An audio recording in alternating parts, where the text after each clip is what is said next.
நீ விரும்புகிறபடி உனக்கு ஆக கடவது.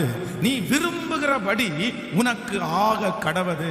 கர்த்தருடைய பிள்ளையே, இந்த கானானிய ஸ்திரீக்கு உள்ளுக்குள்ள ஒரு விருப்பம் இருக்குது. அது என்ன விருப்பம் அப்படின்னு சொன்னா, தன்னுடைய மகளுக்கு எப்படியாவது ஒரு சுகம் கிடைக்க வேண்டும். அப்போ இந்த விருப்பத்திற்காக பல இடங்களிலே அவர்கள் போகிறாங்க. அதுல அவளுக்கு விடுதலை கிடைக்கல. ஆனா ஆண்டவராகிய இயேசு கிறிஸ்து அந்த பிள்ளையை விடுதலை ஆக்க முடியும் என்று அவங்க நம்புறாங்க. இப்போ ஆண்டவரிடத்துல வர்றாங்க. வரும்போது ஆண்டவர் என்ன சொல்றாரு அப்படின்னா, உனக்கு செய்யறதுக்கு எனக்கு விருப்பம் இல்லை. ஏன் அப்படின்னா, நீ ஒரு கானானிய ஸ்திரீ, உன்னுடைய குடும்பம், உன்னுடைய தாய் தகப்பன், உன்னுடைய முன்னோர்கள் எல்லாம் கர்த்தருக்கு விரோதமானவர்கள். அவருடைய தலையின் மேல நிறைய சாப கட்டு இருக்குது. அதனாலதான் உன் குடும்பத்துல இவ்வளவு பெரிய ப்ராப்ளம் இருக்குது. நான் விரும்ப முடியாது. நீங்க அப்படிப்பட்ட ஒரு சூழ்நிலையிலிருந்து எடுக்கப்பட்டவர்கள். ஆனா இந்த ஸ்திரீயினுடைய மனசுக்குள்ள இல்ல அற்புதத்தை வாங்காம போக கூடாது, கர்த்தர் இரக்கம் செய்யாம இந்த இடத்துல இருந்து போக கூடாதுன்னு திரும்ப அவங்கள தொடர்ந்து ஃபாலோ பண்றாங்க. உடனே ஆண்டவர் அவருடைய விசுவாசத்தை கர்த்தர் கனம் பண்ணி திரும்பி பார்த்து சொல்றாரு, நீ விரும்புகிறபடி உனக்கு ஆக கடவது. நீ உன் பிள்ளையினுடைய சுகத்தை தானே விரும்புற, உன் பிள்ளையினுடைய சத்துரு வெளியே போகணும்னு தானே விரும்புற. நீ விரும்புகிறபடியே உனக்கு ஆக கடவுதுன்னு சொன்ன அந்த நிமிஷத்திலேயே அந்த குடும்பத்தில் ஒரு பெரிய அற்புதம் நடந்தது. இன்று ஒருவேளை இந்த ஜெபத்தில் இருக்கிற ஆண்டவருடைய பிள்ளைகளே, நீங்கள் ஏதோ ஒரு காரியத்தை விரும்பலாம். இந்த காரியம் எனக்கு நடந்தா நல்லா இருக்குமே, இந்த காரியம் என் பிள்ளையினுடைய வாழ்க்கையில நடந்தா நல்லா இருக்குமே. ஆனா அது உங்களுக்கு ரொம்ப தூரமா இருக்கலாம். அது நடப்பதற்கு உங்களுக்கு எந்த வழியும் இல்லாம இருக்கலாம். அது எப்படி பாஸ்டர் நான் விரும்புறது நடக்கும்? விரும்புறது நடக்கிறதுக்கு என்கிட்ட பணம் இல்லை, எனக்கு ஆள் பலம் இல்லை, எனக்கு நான் விரும்புகிறது கண்டிப்பா நடக்காது. ஆனா கர்த்தர் இன்றைக்கு வாக்கு கொடுக்கிறார், நீ நினைப்பதற்கும் வேண்டிக் கொள்வதற்கும் அதிகமாய் செய்கிற கர்த்தர். நீ விரும்புகிறது அவருடைய கரத்தினாலே வரும். நீங்கள் விரும்புகிற அந்த காரியம் நடக்கும். நீங்கள் விரும்புகிற பிள்ளையினுடைய ரட்சிப்பை கர்த்தர் உங்களுக்கு தருவார். நீங்கள் விரும்புகிற அந்த வீடை கர்த்தர் உங்களுக்கு தருவார். நீங்கள் விரும்புகிறபடி அந்த திருமணம் நடந்து முடியும். நீங்கள் விரும்புகிறபடி ஒரு எதிர்கால வாழ்க்கையை கர்த்தர் அமைச்சு கொடுப்பார். ஹல்லேலூயா. நான் இந்த பலிபீடத்திலிருந்து தீர்க்க தரிசனமாய் சொல்லுகிறேன், என் ஆண்டவருடைய பிள்ளையே, நீ விரும்புகிற காரியத்தை கர்த்தர் உங்களுக்கு கைகூடி வர பண்ணுவார். எல்லாரும் கையை மேல உயர்த்தி சத்தமாய் ஆமென். நான் நம்புகிறேன். நீங்கள் சொல்ல சொல்ல அந்த வாக்குத்தத்தம் நடக்கட்டும். அப்பா, என்னுடைய பிள்ளையை இப்பொழுது ஒரு அற்புதத்தை, அவங்க விரும்புகிற அந்த காரியம் நடக்கட்டும் ஆண்டவரே. அந்த விரும்புகிற காரியத்தை கர்த்தர் வாய்க்க செய்வீராக, வாய்க்க செய்வீராக. ஆமென். நம்முடைய ஆண்டவர் யார் அப்படின்னா, நம்முடைய விருப்பத்தை நிறைவேற்றுகிற கர்த்தர். நம்ம சில நேரங்களிலே விரும்பும் போது எதுவுமே நமக்கு இருக்காது. ஆனா நான் நம்புறேன், வேதம் நமக்கு ரொம்ப அழகாய் சொல்லுகிறது, விருப்பத்தை நமக்குள்ள வைக்கிறவரே யார் அப்படின்னா கர்த்தர் தான் நமக்குள்ள விருப்பத்தை வைக்கிறாராமா. ஆண்டவர் நமக்குள்ள விருப்பத்தை வைக்கும் போது எதுவுமே இருக்காது. அதுதான் வேதம் சொல்லுது, காற்றை காண மாட்டாய், மழையையும் பார்க்க மாட்டாய், ஆனாலும் உன் பள்ளத்தாக்கு தண்ணீரால நிரப்பப்படும். உங்களுக்குள்ள ஜெபிக்கும் போது, பைபிள் வாசிக்கும் போது, ஒரு செய்தியை கேட்கும் போது உங்களுக்குள்ள ஒரு விருப்பம் வருதுன்னு வைங்களேன். ஒரு செய்தியை கேட்கும் போதே உங்களுக்கு ஒரு விருப்பம் வரும். அது மாதிரி ஒரு பாட்டை கேட்கும் போதே ஒரு விருப்பம் வரும். கர்த்தர் சமூகத்தில் உட்காரும் போதே ஒரு விருப்பம் வரும். அப்ப அந்த விருப்பம் யாரால வருதுன்னா, அது தேவனே அந்த விருப்பத்தை உங்களுக்குள்ள வைக்கிறாரு. விருப்பத்தையும் ஆற்றலையும் வாஞ்சையும் வைக்கிறவர் கர்த்தர். உடனே ஒரு ஆண்டவருடைய பிள்ளை வந்து அந்த விருப்பத்துக்கு நீங்க உயிர் கொடுக்கணும். நீங்க ஜெபத்தினால தான் அதை உயிரை கொடுக்க முடியும். சிலர் வந்து நமக்கு எல்லாம் விரும்புறது நடக்குமா அப்படின்னு விட்டுருவாங்க. இல்ல, விருப்பம் வந்துச்சுன்னா உடனே ஜெபிக்க ஆரம்பிக்கணும். ஆண்டவரே, எனக்கு இந்த மாதிரி ஒரு விருப்பம் வருது, இந்த மாதிரி செய்யலான்னு நான் நினைக்கிறேன், நீங்க வாய்க்க பண்ணுங்க ஆண்டவரே, நீங்க என்ன ஆசீர்வதிங்க ஆண்டவரே. அந்த ஜெபத்திற்கு கர்த்தர் பதில் தர வல்லவராய் இருக்கிறார். ஆமென். இதுவரையிலும் உங்களுடைய வாழ்க்கையிலே நீங்கள் விரும்பினது எதுவுமே நடக்காம போயிருக்கலாம். இன்னைக்கு ஒருவேளை இந்த ஜெபத்துல சோர்ந்து போய் வந்திருக்கலாம். பாஸ்டர், எல்லாரும் நினைக்கிறதெல்லாம் நடக்குது, எல்லாரும் விரும்புறது நடக்குது, ஆனா நான் விரும்புறது ஒண்ணு கூட நடக்கலையே பாஸ்டர். ஒண்ணு கூட நடக்கல. என் ஆசைப்பட்டது, என் விருப்பப்பட்டது ஏதாவது ஒண்ணு நடந்துச்சா பாஸ்டர்? என் பிள்ளை ஆசைப்பட்டேன், என் குடும்பம் ஆசைப்பட்டேன். நான் ஒருத்தங்க வந்து ஒரு சாட்சி சொல்லும் போது எனக்கு ரொம்ப ஆச்சரியமா இருந்துச்சு. ஒரு வாலிப தங்கச்சி சொன்னா, பாஸ்டர், என் வாழ்க்கையில என் கூட படிச்ச எல்லா பிள்ளைகளும் காதல் பண்ணாங்க, லவ் பண்ணாங்க, அவங்க இஷ்டத்துக்கு ஒரு பையனை தெரிஞ்சு கொண்டாங்க. ஆனா அந்த கூட்டத்துல நான் மட்டும், ஆண்டவரே நான் அப்படி செய்ய மாட்டேன் ஆண்டவரே, நான் காத்திருப்பேன், எனக்கு ஒரு நல்ல குடும்பத்தை நீங்க எனக்கு தரணும்னு ஜெபம் பண்ணேன். ஆனா எல்லாருமே நல்லா இருக்காங்க பாஸ்டர். என்னுடைய தாய் தகப்பன் பார்த்து ஒருத்தரை கல்யாணம் பண்ணி வச்சாங்க. ஆனா என் வாழ்க்கை நல்லா இல்லையே, நான் அவருக்காக தானே விட்டு கொடுத்தேன், நான் அவருக்காக தானே இழந்தேன், ஏன் என் வாழ்க்கையில இப்படி இருக்குது அப்படின்னு ஒரு 7 ஆண்டுகளுக்கு முன்பாக என் விருப்பத்தை ஆண்டவர் நிறைவேற்றக்கூடாதா? கர்த்தருக்காக தானே நான் எல்லா விருப்பத்தையும் விட்டேன். அப்ப நான் சொன்னேன், இல்ல இல்ல ஆண்டவர் ஆரம்பத்தில் அப்படி இருந்தாலும் முடிவில் அவன் மகிமையை காண்பாய், நீ சோர்ந்து போக வேண்டாம். அவருடைய நாமத்திற்காய் காண்பித்த அன்புள்ள பிரயாசத்தை மறந்து விடுவதற்கு அவர் அநீதி உள்ள தேவன் அல்ல. 7 வருஷம் தாண்டி இன்னைக்கு அவங்க கணவனாரு சர்ச்சு நடத்துற பாஸ்டரா மாறிட்டாங்க. 7 இயர்ஸ் தாண்டி இப்போ அவங்க சொல்றாங்க, எனக்கு ஆரம்பம் எப்படியோ இருந்துச்சு பாஸ்டர், ஆனா இவ்வளோ பெரிய வெற்றியை கர்த்தர் செய்வார்னு நான் நினைக்கவே இல்லை. என் அன்பு ஆண்டவருடைய பிள்ளையே, இந்த ஜெபத்தில் இருக்கிற நீங்க ஒருவேளை ஆண்டவர் உங்களுக்கு விரும்புறது மாதிரி எதுவுமே உங்களுக்கு நடக்காத மாதிரி இருக்கலாம். உங்களுடைய வாழ்க்கையினுடைய ஆரம்பம் நீங்க இஷ்டப்பட்டது மாதிரி இல்லை, நீங்க நினைச்சது மாதிரி இல்லை, நீங்க ஜெபிச்சது மாதிரி இல்லை, நீங்க கற்பனை பண்ணது மாதிரி இல்லை. ஆனா நான் நம்புறேன், முடிவை கர்த்தர் சம்பூரணமாய் மாற்ற போகிறார், வெற்றியாய் மாற்ற போகிறார். கர்த்தர் உங்களுடைய விருப்பத்தையும் வாஞ்சையும் நிறைவேற்றுகிற கர்த்தர். நிச்சயமாகவே நான் நம்புகிறேன், நீ விரும்புகிற காரியம் உனக்கு ஆக கடவது. இந்த 21 நாள் ஜெபம் இரக்கம் செய்யும் வரை கூட்டத்திலே ஹல்லேலூயா கர்த்தர் சமூகத்திலே நிற்கிற தேவ மனுஷனாகிய நான் கர்த்தருடைய வார்த்தையை சொல்லுகிறேன், நீங்கள் விரும்புகிற காரியம் வெற்றியாய் முடியும். நீங்கள் விரும்புகிற காரியத்தை கர்த்தர் கைகூடி வர பண்ணுவார். நீங்கள் விரும்புகிறபடி உங்கள் பிள்ளையை கர்த்தர் உயர்ந்த இடத்திலே வைப்பார். நீங்கள் விரும்புகிறபடி சந்தோஷத்தை அடைவீர்கள். ஹல்லேலூயா. ஆண்டவருக்கு சித்தமானால் இந்த ஆண்டு முடிகிறதுக்குள்ளே உங்களுடைய விருப்பத்தின்படி உங்கள் வீட்டிலே ஒரு நல்ல நிகழ்ச்சி நடக்கும். ஒரு பத்திரத்திற்கு கையெழுத்து போடப்படும்.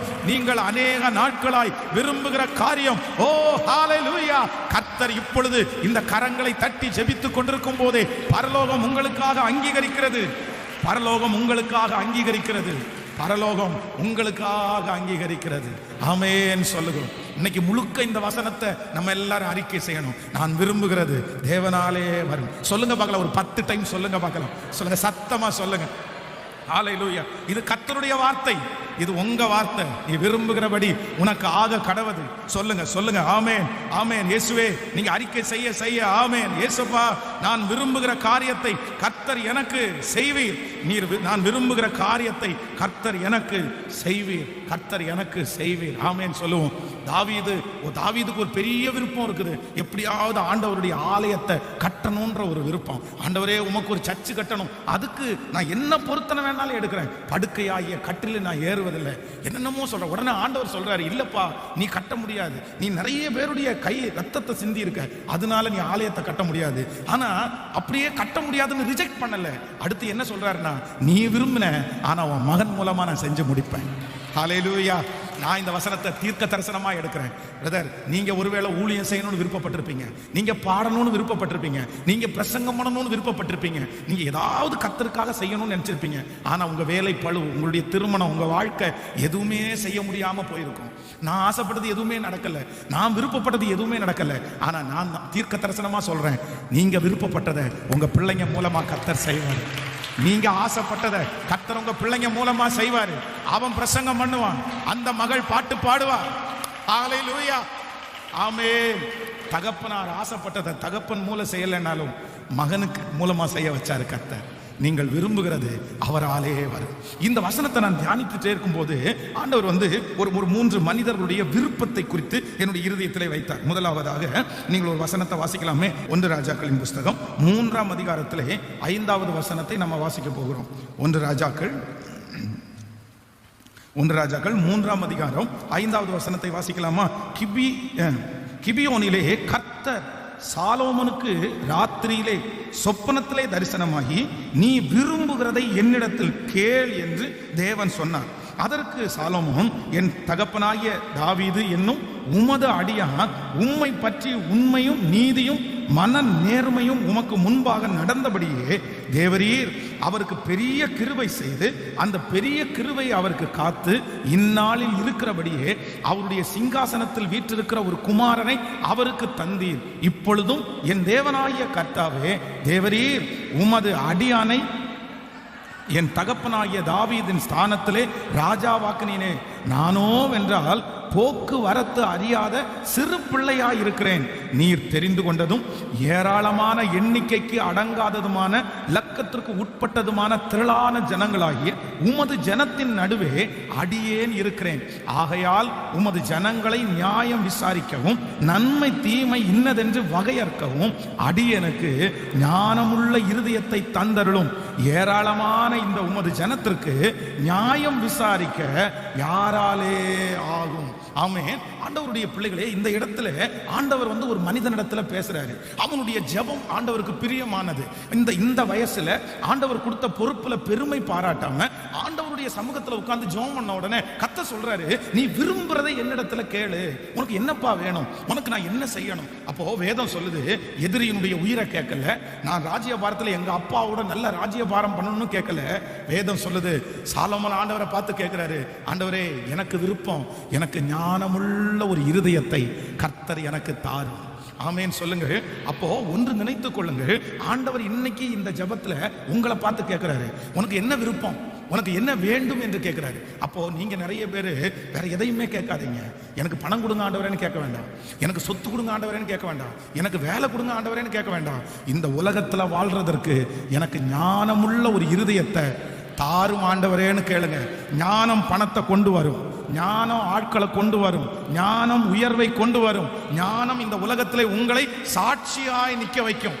ஆனா ஞானம் இல்லாம எது வந்தாலும் உங்க வாழ்க்கையில அதை நீங்க முடிவு பரியந்தம் வச்சுக்கவே முடியாது. அப்போ நம்பர் 1, முதலாவதாக நீ விரும்புகிறபடி உனக்கு ஆக கடவுது. ஏசப்பா இப்ப சொல்றாரு, நீ விரும்புகிறதை கேள். அப்ப ஃபர்ஸ்ட் நம்ம ஜெப குறிப்பு என்னன்னா, எனக்கு ஞானம் வேண்டும் ஆண்டவரே. கைகளை எல்லாரும் உயர்த்தி சொல்லுவோம், ஆண்டவரே எனக்கு ஞானத்தை தாரும், என் குடும்பத்தை நடத்துவதற்கு ஞானத்தை தாரும், என் வாழ்க்கையை நடத்துவதற்கு ஞானத்தை தாரும், இந்த உலக வாழ்க்கையை ஜெயிப்பதற்கு ஞானத்தை தாரும். எல்லாரும் கேளுங்க, உங்களில் ஒருவன் ஞானத்தில் குறைவுள்ளவனாய் இருந்தால் யாவருக்கும் சம்பூரணமாய் கொடுக்கிறவரும் ஒருவரையும் கடிந்து கொள்ளாதவருமாய் இருக்கிற தேவனிடத்தில் கேட்க கடவன், அப்பொழுது அவர் நமக்கு கிருபையாய் தருவார். உலகத்திலே இருக்கிற பல மனிதர்களுக்கு வாய்ப்புகள் கிடைக்காம இல்லை. ஆனா நிறைய பேர் தங்க வாழ்க்கையை எதுல தொலைச்சாங்க அப்படின்னா, ஞானம் இல்லாததுனால தாங்க தொலைச்சாங்க. சரியான ஞானம் இல்லாததுனால தான் குடும்பத்தை சரியா நடத்த முடியல. இந்த அதான் ஞானமே முக்கியம். நீ என்னத்தை சம்பாதித்தாலும் புத்தியை சம்பாதித்துக்கொள். சோ கர்த்தருடைய வேதம் சொல்லுது, உலகத்துல இருக்கிற எல்லாவற்றை பார்க்கலாம் உங்களுக்கு ரொம்ப அவசியம் என்ன அப்படின்னா, ஞானம் அவசியமான ஒன்று. அதை நம்முடைய பெற்றோர்கள் நமக்கு கற்றுக் கொடுக்கட்டாலும் அந்த ஞானத்தை கர்த்தர் நமக்கு கிருபையாய் தருவார். ஆண்டவரே, ஞானம் இல்லாதனால என் பணத்தை கொண்டு போய் சிக்க வச்சுட்டேன், ஞானம் இல்லாதனால இந்த இடத்த விட்டு நான் வந்தேன், எனக்கு ஞானமே இல்லைப்பா. ஆனால் இனி இந்த ஜெபத்திற்கு பிற்பாடு நான் எல்லா இடத்துலையும் எப்படி நடக்கணும்னா ஞானமாய் நடக்கணும். ஆமேன்னு சொல்லுங்கள். விசுவாசிக்கிறீங்களா இல்லையா? ஞானம் இல்லாமல் எதையுமே செய்யாதீங்க. கர்த்தரிடத்துல ஞானத்தை கேளுங்க. எல்லாத்துக்கும் அவசியம் ஞானம். இனி அப்படிப்பட்ட காரியம் நடக்கக்கூடாது. சிலர் ஜெப குறிப்புகளை சொல்லி ஜெபிக்க சொல்லும் போது அவ்வளோ கஷ்டமா இருக்குது. இப்படியா ஞானம் இல்லாம வாழ்வாங்க, இப்படியா ஞானம் இல்லாம வாழ்வாங்க. ஒரு வாலிப தம்பி கடந்த நாட்களில் ஒரு சாட்சி சொல்றான். அவன் 7 வருஷமா வேலை பார்க்குறான். 7 வருஷம் சம்பாதிச்ச பணத்தை ஒரு பொண்ணுக்காகவே அழைச்சிருக்கான் பாருங்க.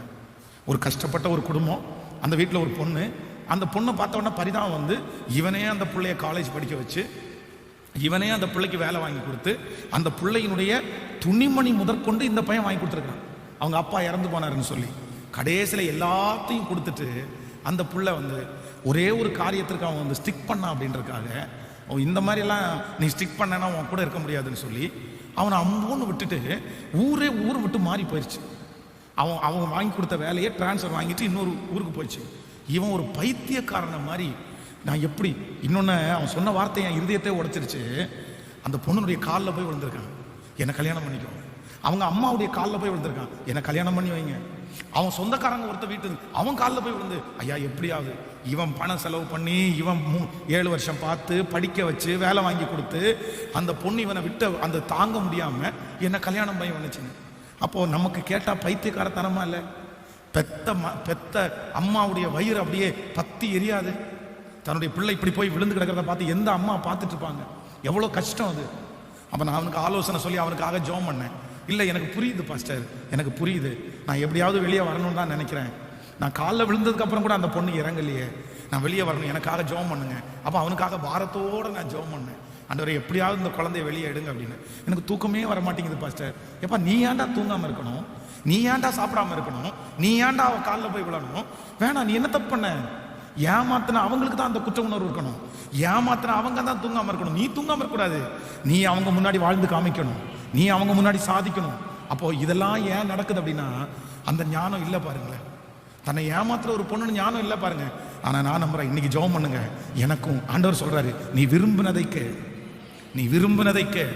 நீங்க எதை விரும்பணும்னா, என் பிள்ளைக்கு ஞானத்தை கொடுங்க ஆண்டவரே, என் மகளுக்கு ஞானத்தை கொடுங்க ஆண்டவரே, எனக்கு ஞானத்தை கொடுங்க ஆண்டவரே. இதுவரையிலும் நான் ஞானம் இல்லாம எத்தனையோ இழந்தேன். ஆனா இந்த இரக்கம் செய்யும் வரை கூட்டத்துக்கு பிற்பாடு எனக்கு ஞானம் வேண்டும். எல்லாவற்றையும் நான் புத்தியாய் செய்யணும்.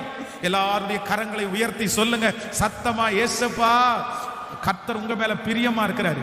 இத்தனை நாள் நம்ம ஜெபம் பண்ணோம்ல, ஆண்டவர் அந்த ஞானத்தை தருவார். சொல்லுங்க சொல்லுங்க எல்லாரும், ஆண்டவரே ஞானம் இல்லாம நான் கடன்காரனா மாறிட்டேன், ஞானம் இல்லாம பணத்தை செலவு பண்ணிட்டேன், ஞானம் இல்லாம ஆண்டவர் ஊதாரித்தனமா திரிஞ்சேன். அப்பா இப்பொழுது என்னை மன்னியும். சொல்லுங்க சத்தமாய் சொல்லுங்க, ஆண்டவரே என்னை மன்னியும், என் பிள்ளைக்கு ஞானத்தை தாரும், இந்த உலகத்தை ஜெயிப்பதற்கு ஞானத்தை தாரும் ஆண்டவரே, ஞானத்தை தாரும். கேளுங்க அந்த வார்த்தையை, கேட்க கேட்க கர்த்தர் தர வல்லவரா இருக்கிறார். தகப்பனே அந்த ஞானமுள்ள இருதயத்தை எனக்கு தருவீராக. ஹல்லேலூயா ஹல்லேலூயா. இரக்கம் செய்யும் ஆண்டவரே. தகப்பனே இப்பொழுது ஒவ்வொரு பிள்ளைகளுக்கும் அந்த குடும்பத்தை நடத்தக்கூடிய ஞானம் வரட்டும். இந்த உலகத்தை ஜெயிக்கக்கூடிய ஞானம் இப்பொழுது இயேசுவின் நாமத்தில் கட்டளையிடப்படுவதாகப்பா. ஆமென் ஆமென். ஞானத்தை தருகிறவர், ஞானத்தை தருகிறவர். ஓ ஹல்லேலூயா. அவமானம் அடைவதில்லை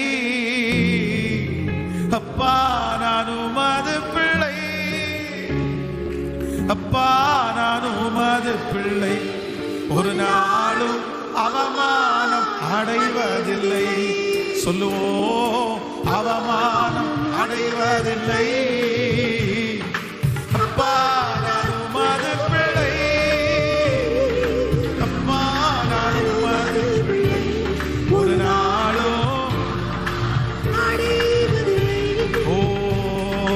உம்மைத்தான் நான் பார்க்கிறேன், பிரகாசம் அடைகின்றேன். சொல்லுவோம், உம்மைத்தான் நான் பார்க்கிறேன், பிரகாசம் அடைகின்றேன். சொல்லுவோம், அவமானம் அடைவதில்லை. ஓ அப்பா நான் உமது பிள்ளை, அப்பா நான் உமது பிள்ளை, ஒரு நாளும் அடைவதில்லை. ஹல்லேலூயா. கர்த்தர் உங்களுக்கு விசேஷித்த ஞானத்தை கிருபையாய் தருவாரா. உங்க மூளை களிமண்ன்ற பேரை எல்லா இடத்துலையும் வாங்கியிருக்கலாம். உங்க பிள்ளையினுடைய மூளையில மசாலாவே இல்லைன்னு திட்டு வாங்கியிருக்கலாம். ஆனா நான் நம்புறேன், நிறைவானது வரும்போது குறைவானது. இயேசு மட்டும் உங்களுக்குள்ள வந்துட்டாருன்னா சகலவித ஞானமும் உங்களை தேடி தேடி வரும். நான் இன்னைக்கு நினைக்கிறேன், ஆண்டவருடைய பிள்ளையே, ஒரு காலத்தில் என் குடும்பத்தில் இருக்கிறவங்க நான் ஏதாவது ஒரு வார்த்தை சொன்னா அப்படியே டைரக்டா திட்டுவாங்க. சாணி சுமக்கிற தலை அப்படிதான். எங்க வீட்டில் வந்து மாடு ஒரு 6-7 மாடு நின்றுச்சு, நிறைய வாழைத்தோப்பு நாங்கள் நட்டுருப்போம். அப்போ எங்களுக்கு ரெகுலராகவே சாணி சுமக்கிற வேலை எங்களுடைய வேலை. ரெகுலராகவே டெய்லி காலையில் எந்திரிக்கணும், அந்த மாட்டு தொழுவத்துக்குள்ளே போவோம், சாணி எல்லாம் வலிச்சு அதை கூடைக்குள்ளே போட்டு சுமந்து ஒரு பெரிய குழி இருக்கும், அந்த குழியில் கொண்டு போய் கொட்டுவோம். 6 மாதத்துக்கு ஒரு டைம் அந்த குழியிலேருந்து எடுத்து வாழைக்கு கொண்டு போய் போடுவோம். ரெகுலராகவே சாணி சுமக்கிற வேலை தான். அப்போது அவங்க அது ஒரு விஷயத்துக்கு அவங்க பேசும்போது ஒரு வார்த்தை சொன்ன உடனே போட எல்லாம் சாணி சுமக்கிற தலை நீ எல்லாம் வந்து பேசுகிற அப்படின்னா மூளையே இல்லை அப்படின்னு. ஆனால் இன்னைக்கு என் குடும்பத்தில் எதை செய்யணும்னாலும் என்கிட்ட கேட்காம செய்யவே மாட்டாங்க, கேட்காம செய்யவே மாட்டாங்க. ஏதாவது ஒன்று பண்ணணுமா, இது மாதிரி பண்ணலாமா, இந்த மாதிரி செய்யலாமா, இதுக்கு ஒரு ஐடியா தெரியுமா, இதுக்கு ஒரு. அப்போ நான் என்ன நம்புறேன் அப்படின்னா, இயேசு நமக்குள்ள வரும்போது எல்லா ஞானத்தையும் அவரே தருவார், அவரே தருவார். இன்னைக்கு ஃபீல் பண்றீங்களா பிரதர், அம்மா நீங்க ஃபீல் பண்றீங்களா பாஸ்டர், உண்மையிலே அப்படிதான் பாஸ்டர், நான் ஞானம் இல்லாமல் இப்படி நடந்துட்டேன்னு ஃபீல் பண்றீங்களா? ஆண்டவர் இந்த ஜெபம் முடியும் போது உங்களுக்கு விசேஷித்த ஞானத்தை டெய்லி போய் கர்த்தருடைய சமூகத்தில் கையேந்தி நில்லுங்க. எனக்கு வேற ஒன்றும் வேணாம் ஆண்டவரே, இந்த உலகத்தில் வாழ்றதுக்கு ஞானம் மட்டும் தாங்கன்னு கேளுங்க. ஞானம் எல்லாத்தையும் கொண்டு வந்து சேர்க்கும், ஞானம் எல்லாத்தையும் கொண்டு வந்து சேர்க்கும். நீங்க எதையும் தேடி போக வேண்டாம், ஞானம் இருக்கிற இடத்துல எல்லாம் தேடி வரும். நம்புறீங்களா? அப்போ நீங்க கேட்கும்போது அதான் சாலமோன் வந்து எதையுமே கேட்காம உடனே ஆண்டவருக்கு பிடிக்குது பாருங்களேன். சே, என்னடா இப்படி கேட்டுவிட்ட, நான் எதிர்பார்க்கவே இல்லையே. நீ வந்து எதிரியினுடைய ஜீவனை கேட்பேன்னு நினைச்சேன், தீர்க்காயசை கேட்பேன்னு நினைச்சேன், ஞானத்தை கேட்டேன்.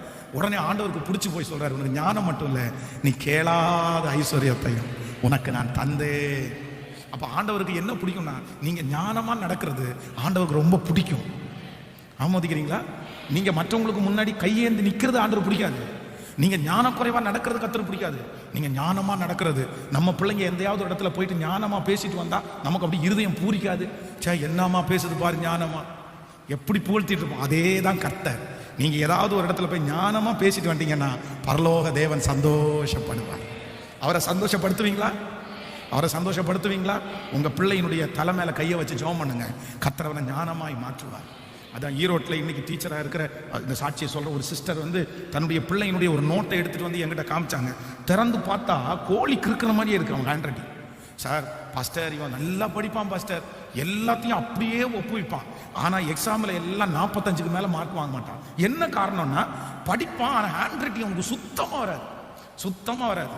அப்போ வந்து அந்த நோட்டை காமிக்கிறாங்க. உடனே அவன் கை மேலே என் கையை வச்சு ஜெபம் பண்ணி, அவனுக்காக ஜெபம் பண்ணி, ஆண்டவர் இந்த பிள்ளைக்கு இந்த ஹேண்ட் ரைட்டிங் நல்லா வரணும், அந்த ஞானத்தை கொடுங்க ஆண்டவரை, எப்படி அந்த எழுத்தினுடைய வடிவத்தை கொண்டு வரதுன்ற ஞானம் இப்போ வேணும்னு சொல்லி அவனுக்காக ஜெபம் பண்ணி, அவனுடைய கையை பிடிச்சி ஒரு வசனத்தை, நான் சும்மா எனக்கே கையில் தான் வரும், ஆனாலும் சரி நான் இனி எழுதி என்ன பண்ண போறேன், ஆனால் நீ எழுதணும் இல்லை, நீ பாஸ் பண்ணணும். அதனால அவனுக்கு ஒரு வசனம் எழுதி, டெய்லி ஒரே ஒரு வசனத்தை மட்டும் எழுதிட்டு அதுக்கப்புறம் நீ எழுதுன்னு 15 நாளைக்குள்ள இன்னொரு நோட் எழுதியிருந்தாங்க. இந்த நோட்டுக்கு சம்பந்தமே இல்லைங்க. அவ்வளோ அழகான ஹேண்ட் ரைட்டிங், அவ்வளோ அழகான ஹேண்ட் ரைட்டிங். அப்போ ஞானத்தில் குறைவுள்ளவனாய் இருந்தால் யாவருக்கும் சம்பூரணமாய் கொடுக்கிறவர். நீங்க கேளுங்க கர்த்தரிடத்துல, கண்டிப்பா கர்த்தர் தருவார். நம்பர் 2, வேகமாக நம்ம சொல்லி முடிக்க போறோம். ரெண்டாவதாக, ஒரு மனுஷன் ஆண்டவரை பார்த்து கேட்கிறாங்க பாருங்க. மார்க் எழுதின சுவிசேஷத்தை எடுத்துக்கொள்ளுங்கள். மார்க் எழுதின சுவிசேஷம் 1ஆம் அதிகாரத்திற்கு வருவோம். மார்க் எழுதின சுவிசேஷம் 1ஆம் அதிகாரத்தில் 1ஆம் அதிகாரம் 40வது வசனத்தை வாசிக்கலாமா? மார்க் எழுதின சுவிசேஷம் 1ஆவது அதிகாரத்தில் ஸ்தோத்திரம் 40வது 41வது வசனத்தை வாசிக்க போறோம். அப்பொழுது குஷ்டரோகி ஒருவன் அவரிடத்தில் வந்து அவர் முன்பாக முழங்காற்படியிட்டு, உமக்கு சித்தமானால் என்னை சுத்தமாக்க உம்மால் ஆகும் என்று வேண்டிக் கொண்டான். இயேசு மனது உருகி கையை நீட்டி அவனை தொட்டு, எனக்கு சுத்தம் உண்டு, சுத்தமாகு என்றார். இப்படி அவன் சொன்ன உடனே குஷ்டரோகம் அவனை விட்டு நீங்கிற்று. ஆமென், அல்லேலூயா. கவனிங்க ஆண்டவருடைய பிள்ளைகளே, இந்த இடத்துல ஆண்டவரிடத்துல என்ன கேட்டாலும் கர்த்தர் கொடுப்பாருன்னு ஒரு எண்ணத்துல நிறைய பேர் அவரை ஃபாலோ பண்றாங்க. அப்போ அங்க இருக்கிற ஒரு மனுஷனுக்கு குஷ்டரோகமா இருக்கிறது. இந்த குஷ்டரோகம் என்கிற வியாதி வந்து இன்னைக்கு ரொம்ப கொடுமையான வியாதி. என்னன்னா, இப்ப கடந்த நாட்கள்ல வந்து இந்த கொரோனா வந்துச்சு பாருங்களேன். இந்த கொரோனாவோட ஒரு 10 மடங்கு ஜாஸ்தின்னு வச்சுக்கோங்களேன். கொரோனா நோயாளிகளை அந்த வந்த சமயத்துல வந்து யாரையுமே பார்க்க விடாம அவங்கள தனியா வச்சு நிறைய பேர் மரிச்சு போனதுக்கு காரணமே அவங்களுடைய தனிமை தான். அவங்களை எல்லாரோடையும் வச்சிருந்தா கூட நிறைய பேர் இறந்து போயிருக்க மாட்டாங்கன்னு நினைக்கிறேன். அப்ப ஆனா குஷ்டரோகிங்களுக்கு வந்து சுகமே படுத்த மாட்டாங்க. நிரந்தரமா அவர்களுக்குன்னு ஒரு ஏரியா இருக்கும். அவங்கள ஒரு இடத்துல வச்சு அவங்களுக்கு சாப்பாடு கூட பார்த்தீங்கன்னா மேலே இருந்து கயிறு கட்டி தான் இறக்குவாங்க, சாப்பாடு கீழே வரும். யாருடைய முகத்தையும் அங்கே பார்க்கக்கூடாது, ஒரு மறைவிடத்தில் இருப்பாங்க. இது ரொம்ப கொடுமையான வியாதி. அந்த நாட்களிலே நிறைய பேருக்கு இந்த குஷ்டரோகம் இருந்துச்சு. அதனால தான் ஆண்டவர் அநேக இடங்களில் போய் குஷ்டரோகிகளை சுகப்படுத்தினாரு, தொட்டு சுகப்படுத்தினாரு. அதனால ஆண்டவர் மேல நிறைய ஜனங்களுக்கு பிரியம் வந்துருச்சு. குஷ்டரோகி வந்தாலே என்ன பண்ணணும்னா, தூரத்துல இருந்தே அவன் சத்தம் போட்டே வரணும், எனக்கு குஷ்டரோகம், நான் வர்றேன், ஒதுங்கி. அப்போ வந்து ஒரு 50 அடிக்கு தள்ளி எல்லாரும் போயிடுவாங்க. அவன் வந்து அவனுக்கு தேவையான அந்த பொருளை எடுத்துட்டு போவான். இவனுடைய வியாதினாலே துரத்தப்பட்டான், எல்லாமே இழந்துட்டான். இப்போ ஆண்டவர் சொல்றாரு, உனக்கு என்னப்பா வேணும்னு கேட்கிறாரு. நம்மளா இருந்தா அடுத்த நிமிஷத்துல என்ன கேட்போம் அப்படின்னா, எனக்கு ஒண்ணுமே வேண்டாம், இந்த குஷ்டரோகம் மட்டும் எனக்கு சரியான போதும்னு சொல்லுவோம். ஆனா இந்த குஷ்டரோகி என்ன கேட்கிறாரு அப்படின்னா, உமக்கு சித்தமானால், உமக்கு சித்தமானால். நான் குஷ்டரோகியா இருக்கேன், நான் இதனால நிறைய அவமானத்தை நான் சந்திக்கிறேன், ஆனா கூட பரவாயில்ல, இந்த அவமானத்திலே தான் நான் திரும்பியும் இருக்கணும்னு நினைச்சா பிரச்சனை இல்லை ஆண்டவரே, நீங்க விரும்புனீங்கன்னா எனக்கு இந்த காரியத்தை கைகூடி வர பண்ணுங்க. ஒருவேளை இந்த ஜபத்தில் இருக்கிற ஆண்டவருடைய பிள்ளைகளே, இதுவரைக்கும் உங்க ஜபத்துல வேணும் வேணும் வேணும் வேணும் வேணும்னு நீங்க அடம் பிடிச்சிருக்கலாம். ஆனா இந்த குஷ்டரோகி மாதிரி நீங்க ஜபம் பண்ணணும். ஆண்டவரே, எனக்கு 1000 விருப்பம் இருக்குது, நான் நிறைய பாடு அனுபவிக்கிறேன் இது கிடைக்காம, ஆனா உங்களுக்கு சித்தம் இல்லைன்னா எனக்கு தர வேண்டாம் ஆண்டவரே. உங்களுக்கு சித்தமானா இதை தாங்கன்னு நீங்க கேளுங்க. ஆண்டவர் ஒருவேளை அதை கொடுக்கலன்னா கூட அதை விட பெஸ்ட்டாக உங்களுக்கு தருவதற்கு கர்த்தர் நல்லவர். ஸோ ஆண்டவரிடத்தில் எப்படி கேட்கணும்? நம்பர் 1, முதலாவதாக கர்த்தரிடத்தில் என்ன கேட்கணும்னா, எனக்கு ஞானத்தை தாருன்னு கேட்கணும். இரண்டாவது ஆண்டவரிடத்தில் என்ன கேட்கணும்னா, ஆண்டவரே உமக்கு சித்தமானதை எனக்கு தாரும். என் விருப்பத்தை தள்ளி வைக்கிறேன், என் ஆசையை தள்ளி வைக்கிறேன். இதனாலே எத்தனையோ பேர் என்னை அவமானப்படுத்துறாங்க. ஆண்டவருடைய பிள்ளையை உங்களை அவமானப்படுத்தும் போது இது கண்டிப்பா வேணும்னு நீங்க கர்த்தர் சமூகத்துல போய் நிக்கலாம். இந்த ஜனங்கள் எல்லாம் உங்களை புறக்கணித்து தள்ளுறதுனால இந்த காரியம் எனக்கு வேணும்னு போய் கர்த்தர் சமூகத்துல யாரோ ஒரு தேவனுடைய பிள்ளை நிக்கலாம். இல்ல, உங்க ஜெபத்தை நீங்க மாத்துங்க, உங்க ஜெபத்தை மாத்துங்க. ஆண்டவரே உமக்கு சித்தமா இருக்குமே ஆனால் என்னை இந்த சூழ்நிலையிலிருந்து காப்பாற்ற உங்களால ஆகும். உங்களுக்கு சித்தம் இல்லைன்னா நான் இந்த பாடுகளை அனுபவிக்கிறதுக்கு ரெடி ஆண்டவரே, நான் ஆயத்தமா இருக்கிறேன் ஆண்டவரே. அவர் எங்களை இந்த அக்கினி சூளைக்கு தப்புவித்தாலும் தப்புவியாமற் போனாலும். சொல்லுங்க பார்க்கலாம், எல்லாரும் கையை உயர்த்தி சொல்லுங்க, உமக்கு சித்தமானால். சத்தமா சொல்லுங்க எல்லாரும், மனசார சொல்லுங்க, மனசார சொல்லுங்க. உமக்கு விருப்பமானால், நீர் இரக்கம் வைப்பீரானால் சொல்லுங்க, ஆண்டவரே ஆண்டவரே ஸ்தோத்திரம் ஸ்தோத்திரம் ஸ்தோத்திரம் ஸ்தோத்திரம். தகப்பனே தகப்பனே தகப்பனே, உங்களுக்கு சித்தம் இல்லைன்னா அந்த காரியம் வேண்டாம்ப்பா. உமக்கு சித்தம் இல்லைன்னா அந்த பொருள் வேண்டாம் ஆண்டவரே. உமக்கு சித்தம் இல்லைன்னா அந்த குடும்பம் வேண்டாம் ஆண்டவரே. உமக்கு சித்தம் இல்லைன்னா அந்த திருமணம் வேண்டாம் ஆண்டவரே. உமக்கு சித்தமா இருக்குமே மட்டுமானால் எனக்கு அந்த காரியத்தை கைகூடி வர பண்ணுங்க. ஏன்னா உங்களுக்கு பிரியம் இல்லாததை எனக்கு வேண்டாம் ஆண்டவரே. அதை தடுத்து நிறுத்துங்கப்பா, தடுத்து நிறுத்துங்கப்பா. ஹல்லேலூயா. உங்க ஜெபத்துல இப்படி கேட்டீங்கன்னா ஆண்டவருடைய சித்தத்தின்படியே உங்களுக்கு தருவார். ஆமென். நம்பர் 3, மூன்றாவது எழுதி கொள்ளுங்கள். லூக்கா எழுதின சுவிசேஷம் 19ஆம் அதிகாரம் 3வது வசனம் முதல் 5வது வசனம். இங்கே சகேயு என்கிற ஒரு மனுஷனுக்கு ஒரு விருப்பம் இருக்குது. என்ன விருப்பம்னா, இயேசு எப்படிப்பட்டவரோ என்று பார்க்க வகை தேடினார். சோ இயேசுவை பார்க்கணுன்ற ஒரு விருப்பம் அவனுக்குள்ள இருந்துச்சு. நீங்க அடுத்ததாக ஒரு வசனத்தை 2 ராஜாக்கள் நீங்கள் 2ஆம் அதிகாரம் 9வது 10வது வசனத்தை வாசிப்பீர்களே, ஆனால் அங்கே எலிசாவுக்கு ஒரு விருப்பம் இருந்துச்சு. நீங்க என்னை விட்டு கடந்து போகும்போது உங்க அபிஷேகம் எனக்கு 2 மடங்கு அபிஷேகம் வேணும். அப்போ பரிசுத்தவான்களுடைய விருப்பத்தை பார்த்தீங்கன்னா, நம்பர் 1, முதல் ஒரு பரிசுத்தவானுடைய விருப்பம் என்னன்னா, எனக்கு ஞானம் வேண்டும் ஆண்டவரேன்னு விரும்பினா. ரெண்டாவது ஒரு பரிசுத்தவானுடைய விருப்பம் என்னன்னா, உமக்கு சித்தமானா எனக்கு செய்யுங்க ஆண்டவரேன்னு ஜெபம் பண்ணா. மூன்றாவது ஒரு பரிசுத்தவானுடைய விருப்பம் என்ன அப்படின்னா, இயேசு எப்படிப்பட்டவரோன்னு பார்க்கறதற்கு விரும்பினா. நான்காவது ஒரு பரிசுத்தவானுடைய விருப்பம் என்ன அப்படின்னா, உண்மையில் இருக்கிற அபிஷேகம் எனக்கு 2 மடங்கு வேணும். ஆமென் சொல்லுவோம். கர்த்தர் சொல்றார், நீ விரும்பினதை கேள், நான் உனக்கு தருவேன். எல்லாரும் அப்படியே எழுப்பி நிற்கலாம் தேவ சமூகத்தில். Thank you Jesus. நீ விரும்புகிறபடி உனக்கு ஆக கடவது, நீ விரும்புகிறபடி உனக்கு ஆக கடவது. நீங்கள் விரும்புகிற அந்த காரியம் கர்த்தர் கைகூடி வர பண்ணுகிறார். ஹல்லேலூயா. நெடுநாட்களாய் காத்திருக்கிறது உன் இருதயத்தை இளைக்க பண்ணும்.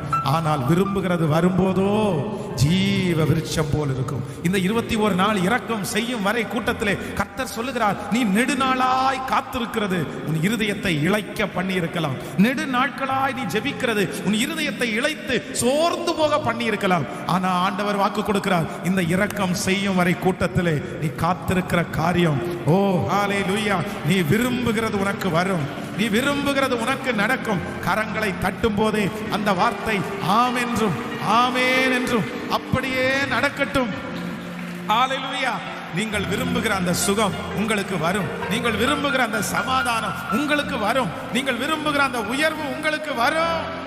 உன்னோடு நான் இருக்க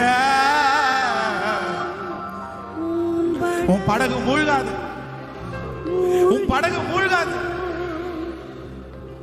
உன் படகு மூழ்காது. என் மகனே, இன்னும் இன்னும் இன்னும் பயம் உனக்கு ஏ தகப்பனே, இஸ்ரவேலின் ஜெயபலமானவரே, எங்க பிள்ளைகளுடைய இருதயத்துல பயமும் அச்சமும் நிறைஞ்சிருக்குதுப்பா. சிலர் 60 வயதே கடந்துட்டாங்கப்பா. சிலர் இன்னும் உங்க ராஜ்யத்துக்கு வர்றதுக்கு கொஞ்ச நாள் தானே இருக்குது. ஆனா நான் விரும்புறது எதுவுமே நடக்கலையே, நான் இஷ்டப்பட்டது ஒண்ணு கூட நடக்கலையே. என் ஆசையெல்லாம் நிராசையாக்கப்பட்டுருச்சே. நான் பாப்பேனா, நான் இந்த உலகத்தை விட்டு போறதுக்குள்ளாடி ஒரு நாளாவது நான் விருப்பப்பட்ட அந்த காரியம் நடக்குமா? என் பிள்ளையினுடைய வாழ்க்கையில நான் ஆசைப்பட்டது நடக்குமா? ஆனா ஆண்டவர் வாக்கு கொடுத்துட்டாரு. அம்மா ஐயா வாக்கு கொடுத்துட்டாரு. நீ விரும்புகிறபடி உனக்கு, நீ விரும்புகிறபடி உனக்கு ஆக கடவது. நீ விரும்புகிறபடி கரங்களை தட்டி, நீ விரும்புகிறபடி, நீ விரும்புகிறபடி உனக்கு ஆக கடவது. நீ விரும்புகிறபடி உனக்கு ஆக கடவது. எங்க பிள்ளைங்க வேற எதுக்குமே கேட்கலப்பா. அவங்க விரும்புறது உங்க நாம மகிமைப்படுறதுதான்ப்பா.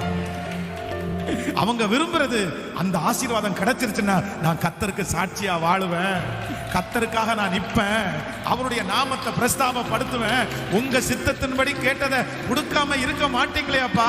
இப்பொழுது பரலோகம் என் பிள்ளைகளுக்கு அதை செய்து முடிக்கட்டும். இந்த ஜெபத்துல கலந்து கொண்டிருக்க ஒவ்வொருவருக்கும் செஞ்சு முடிக்கட்டும் ஆண்டவரே. உங்க வருகை தாமதிச்சா, நாங்க எல்லாம் ஜீவனோட இருந்தா, இந்த ஜெபத்துல எத்தனை 1000 பேர் கலந்து கொள்றாங்களோ ஒவ்வொருத்தரும் சொல்லணும், பாஸ்டர் நான் நெடுநாள் காத்திருந்தது எனக்கு கர்த்தர் கைகூடி வர பண்ணினார், என் விருப்பத்தை கர்த்தர் நிறைவேற்றினார், என் ஆசையை கர்த்தர் நிறைவேற்றினார். அந்த சாட்சியை என் பிள்ளைங்க சொல்லணும் ஆண்டவரே. என் பிள்ளைங்க விரும்புற சுகம் வரட்டும், என் பிள்ளைங்க விரும்புகிற குழந்தை பாக்கியம் கிடைக்கட்டும், என் பிள்ளைங்க விரும்புகிற வேலை கிடைக்கட்டும், என் பிள்ளைங்க விரும்புகிற இடம் கிடைக்கட்டும், என் பிள்ளைங்க விரும்புகிற உயர்வு கிடைக்கட்டும். சத்தமாய் ஆமென் சொல்லுங்க. என் பிள்ளைகள் விரும்புகிற பதவி உயர்வு கிடைக்கட்டும், என் பிள்ளைகள் விரும்புகிற ஊழியம் கிடைக்கட்டும், என் பிள்ளைகள் விரும்புகிற ஞானம் கிடைக்கட்டும், என் பிள்ளைகள் விரும்புகிற சகலமும் இயேசுவின் நாமத்தினாலே இப்பொழுது கட்டளை இடப்படுவதாக. ஹல்லேலூயா. இயேசுவின் நாமத்தினாலே சத்துரு எங்க வாழ்க்கையில விரும்புறது நடக்காமலே போவதாக, பிசாசு விரும்புகிறது நடக்காமலே போவதாக. சுற்றி இருக்கிற நிறைய சொந்தக்காரங்க எல்லாம் என் பிள்ளைங்க மேல ஒரு விருப்பமா இருக்காங்கல்ல, இது நடக்கணும், அவளுக்கு இது அவனுக்கு நடக்கணும், அதை நான் பார்க்கணும் அப்படின்னு அப்பா அப்பா எவ்வளவு ஆர்வமா இருக்காங்க. ஆனா நான் இப்போ உங்க ஊழியக்காரன் பலிபீடத்துல இருந்து ஜெபம் பண்றேன், இயேசுவின் நாமத்தினால அவருடைய விருப்பங்கள் நிறைவேறாமல் போவதாக, நிறைவேறாமல் போவதாக, இயேசுவின் நாமத்தினால. நன்றி அப்பா.